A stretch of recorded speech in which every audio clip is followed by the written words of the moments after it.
हाय YouTubers. तो इस video का हम सेकंड पार्ट अब आपके लिए लेकर आए हैं। फर्स्ट वाली वीडियो हमारी कट ऑफ हो गई थी, तो अब उसी को हमने आगे कंटिन्यू किया है।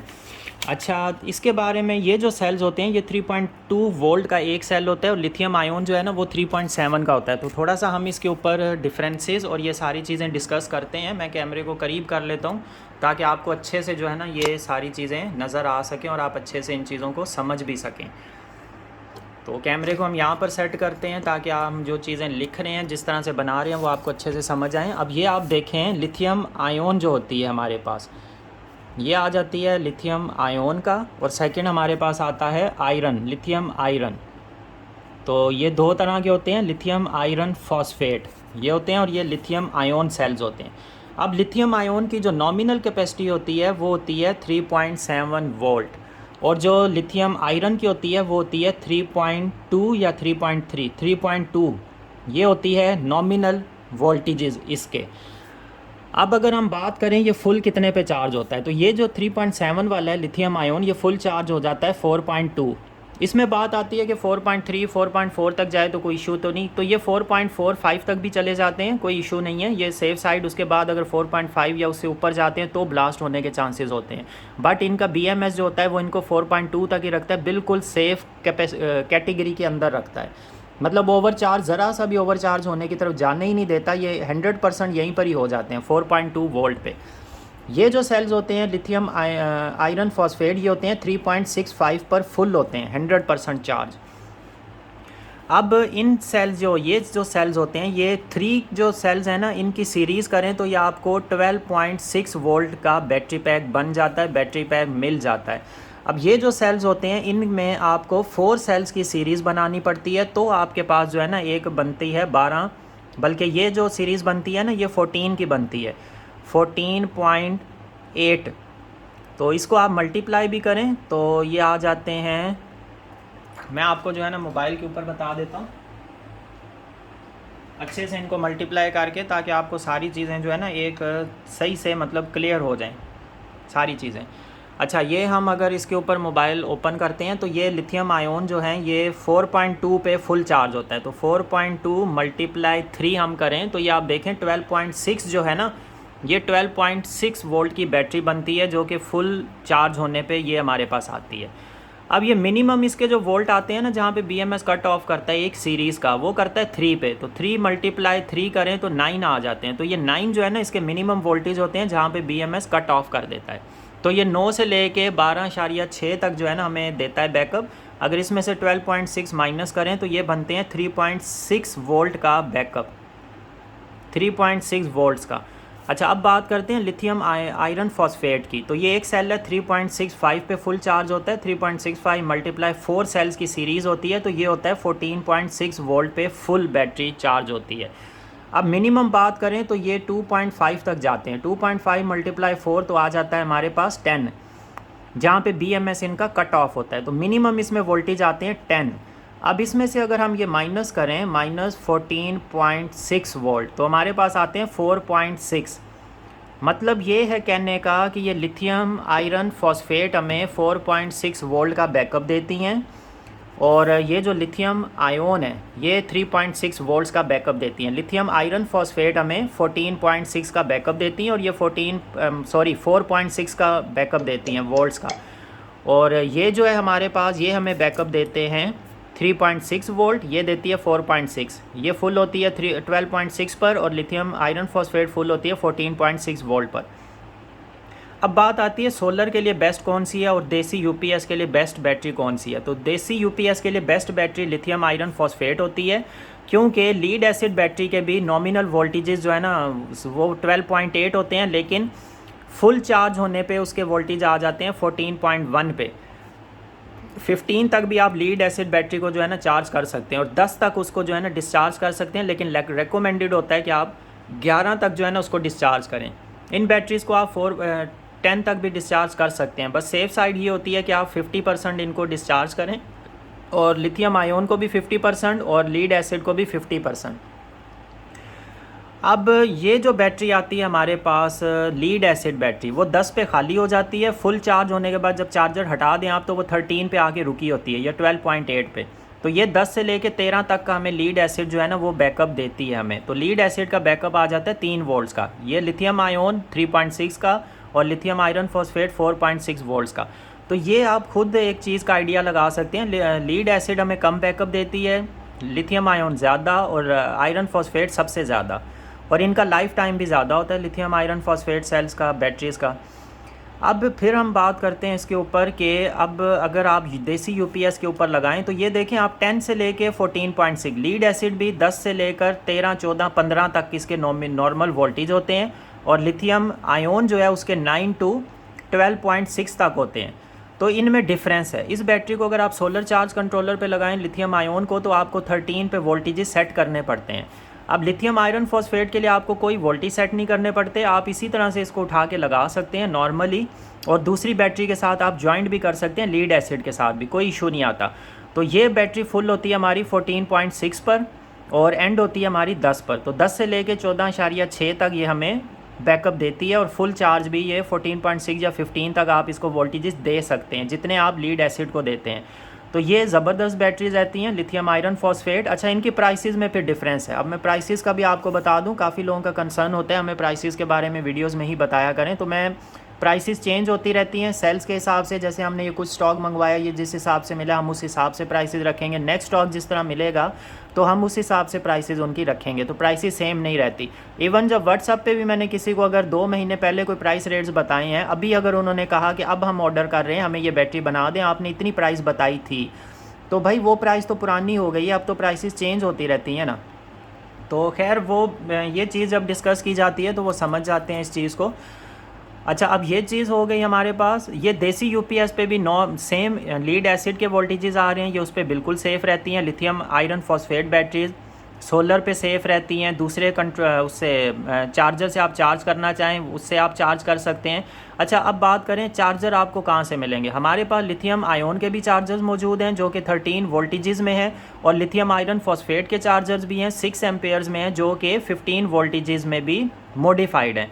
जितने इनके लिए चाहिए होते हैं उतने ही वोल्टेजेस में हम आपको सेट करके चार्जर साथ में भेज सकते हैं। इसकी प्राइस अलग होती है चार्जर्स की, बैटरीज़ की अलग है, डिलीवरी चार्जेस अलग से सेपरेट हैं। तो ये सारी चीज़ें हो गई आपकी, वोल्टेजेस बता दिए। तो ये लीड एसिड बैटरी और ये लिथियम आयरन फॉस्फेट, मतलब lithium iron phosphate batteries use करने के लिए आपको किसी भी चीज़ का ख्याल नहीं करना, कोई भी चीज़ चेंज नहीं करनी, आप सेम लीड एसिड वाला सिस्टम सेटअप इसके लिए कंटिन्यू कर सकते हैं। तो ये चीज़ें आपसे मुझे डिस्कस करनी थी। लाइफ टाइम इनका जो होता है, इनका 8 से 10 साल होता है, 5 साल तो कहीं भी नहीं जाते, 8 से 10 साल हो गए। और ये जो लिथियम आयरन फॉस्फेट होता है ये 10 से 20 साल समझ लें, या 15 से 20 साल ये चलती हैं, 10 साल कहीं भी नहीं जाती, और उसके बाद ये 15 से 20 साल तक भी बैकअप दे देती हैं अगर आप डेली इनको 50% डिस्चार्ज पे यूटिलाइज़ करें। तो अगर 100% डेली के डेली बैटरीज खाली करते रहें और उसके ऊपर ज़्यादा लोड रखें तो उनका लाइफ टाइम पे फ़र्क पड़ता है, और रिकमेंडेड लोड होता है 10%। अब कुछ भाइयों ने मुझसे सवाल किया है, मैं किसी का नाम या किसी को प्रोमिनेंट नहीं करता हूँ वीडियोस में, और अच्छी बात भी नहीं होती किसी को पॉइंट आउट करना, लेकिन जनरली मैं एक बात कर रहा हूँ। कुछ अक्सर ये सवाल किए जाते हैं कि हम 10 एम्पेयर की बैटरी बनवाना चाहते हैं और हमने उसके ऊपर 5 या 6 एम्पेयर का लोड चलाना है, तो वो तो 50 to 60% लोड होता है। वो बैटरी कभी भी आपको पूरा 10 एम्पेयर तक का बैकअप नहीं दे सकती है, क्योंकि जिस टाइम पर ये बैटरी 1 घंटे आपको बैकअप देगी 10 एम्पेयर वाला 6 एम्पेयर या 5 एम्पेयर के लोड के ऊपर, उसके वोल्टेजेस ऑलरेडी डाउन हो जाएंगे 10 पे। जब आप वोल्टेजेस पे लोड डालते हैं तो वोल्टेजेस गिर जाते हैं। अब उसके 10 पे वोल्टेजेस हैं या 9.5 या 9.8 पे आ चुके हैं। अब जैसे ही आपने लोड डाला तो ये वोल्टेजेस डाउन होकर जैसे ही 9 तक जाएंगे, 9 से नीचे जाएंगे। हालांकि बैटरी में कैपेसिटी तो है, लेकिन ज़्यादा लोड डालने की वजह से उसके वोल्टेजेस गिर गए, तो वो BMS समझेगा कि बैटरी के वोल्टेजेस 9 पे आ गए, मुझे ट्रिप करना है, वो बैटरी को सेफ साइड रखने के लिए ट्रिप कर जाएगा, तो वो लोड ऑफ कर देगा। ये इशू आता है अगर कुछ लोग ज़्यादा लोड डालते हैं और उनको बैकअप सही से नहीं मिलता, उसका रीज़न ये होता है। अब 10 एम्पेयर की बैटरी है वो रिकमेंडेड होती है 1 एम्पेयर लोड के लिए, 20 एम्पेयर वाली 2 एम्पेयर लोड के लिए, और 30 वाली 3 के लिए। आप एक सीलिंग फ़ैन को चलाना चाहते हैं जो कि 3 एम्पेयर लेता है, आप उसके लिए 30 एम्पेयर बैटरी पैक बनवाएं, वो आपका 10 साल भी चलेगा इंशाल्लाह, और आपका बैकअप भी आपको 10 घंटे से ऊपर का दे जाएगी। तो ये एक सिस्टम होता है, एक फार्मूला होता है। अब हमारे पास यहाँ पे सिस्टम क्या होता है, बस हमें 2-3 घंटे का बैकअप चाहिए, छोटी सी बैटरी बना दें बस, वो हमें बैकअप भी दे दे। तो और हमारे पास बजट इतना नहीं है, 10 एम्पेयर का है तो हम उतनी बनवाएं, तो वो तो आप बैटरी के साथ एक जुल्म करते हैं। तो बैटरीज हमेशा रेकमेंडेड के हिसाब से लें। अगर चलें ठीक है, आप 30 एम्पेयर की नहीं बनवा सकते एक सीलिंग फ़ैन के लिए, आप 20 एम्पेयर की बनवा लें कम अज़ कम, लेकिन 10 पे तो नहीं जाएं। या दूसरी चीज़ आ जाती है, अब किसी ने अगर रूम कूलर चलाना है तो रूम कूलर के लिए सबसे अच्छी बैटरी रहती है आपके पास 60 एम्पेयर, 60 एम्पेयर रेकमेंडेड जो है, 60 टू 70 एम्पेयर। 80 बनवाएं तो बेस्ट है, 100 भी, लेकिन आप 80 बनवा लें, नहीं तो 80 नहीं बनवा सकते, कम से कम भी 70 या 60 की बनवा लें। अगर वो नहीं बनवा सकते, आपका बजट कम है, तो 50 की तो ज़रूर बनवा लें, तो ही आपका बैटरी लाइफ अच्छी चलेगी, अच्छा बैकअप देगी और सही से जो है ना आपको उसका रिज़ल्ट मिलेगा और लॉन्ग टाइम बैकअप भी देगी। तो ये चीज़ें थी हमारी लिथियम आयोन के हवाले से, लिथियम आयरन फॉस्फेट के हवाले से, ये चीज़ें आपसे डिस्कस करनी थी, आपको बतानी थी। बाकी इन सेल्स का जो है ना हम वोल्टेजेस भी देख लेंगे, और बल्कि आपको मैं इस वीडियो में 1-2 सेल्स के वोल्टेजेस भी थोड़ा सा चेक करवाता हूँ, आपको आइडिया हो जाए। ये सेल्स काफ़ी टाइम से पड़े रहे हैं, ये स्लाइटली यूज्ड होते हैं, यूज्ड होने के बाद जो है ना ये हमें मिलते हैं। अगर आप इनको न्यू परचेज़ करना चाहें, काफ़ी इनकी कॉस्ट ज़्यादा हो जाती है, हाई हो जाती है। अगर मैं इसके वोल्टेजेस की बात करूं, आपको मीटर नज़र आ रहा होगा, इस सेल के अगर हम वोल्टेज देखें तो आप देखें 2.3533 पर है, 2.30 या इस तरह से। ये बिल्कुल डिस्चार्ज हुआ सेल है, इसको चार्ज करना पड़ेगा हमें, फिर देखना पड़ेगा इसके अंदर कैपेसिटी कितनी है। अगर ये सेल बिल्कुल ज़ीरो पे चले जाते हैं ना, इट मीन ये सेल बिल्कुल ही यूज़ करने के लिए नहीं है। अभी भी काफ़ी टाइम से पड़े हुए भी इसके अंदर 1.5 तक वोल्टेजेस हैं। तो हम इनको चार्ज करेंगे अच्छे से, स्लो चार्ज करेंगे फ़र्स्ट टाइम, उसके बाद हम इनका बैकअप चेक करेंगे, देखेंगे ये हमें कितना बैकअप देते हैं, उससे हमें आइडिया होगा कि इन सेल्स की कितनी कैपेसिटी है। अब कुछ लोग पूछते हैं आप अगर यूज़ सेल्स यूज़ करते हैं तो उसका क्या सिस्टम है। तो देखें, अगर हमने ये 4 सेल से बैटरी पैक बनाया है और ये 4 सेल्स हमारे पास जो है ना स्लाइटली यूज़ कंडीशन में अगर हैं, तो अब इनके ऊपर 6 एम्पेयर रिकमेंडेड कैपेसिटी लिखी है। अब 4 सेल्स को सीरीज़ करेंगे, 12 वोल्ट का एक बैटरी बन जाएगी।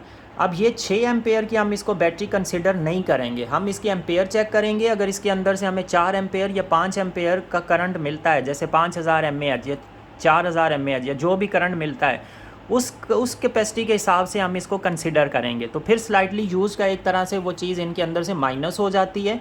ये 2019 में जो है ना ये सेल्स की प्रोडक्शन है, आप ये हिसाब लगा लें। अभी तकरीबन अब ये जो सेल है ये 2020 में बना है, इसके ऊपर डेट मैन्युफैक्चर डेट 2020 है, 3 साल हुए हैं।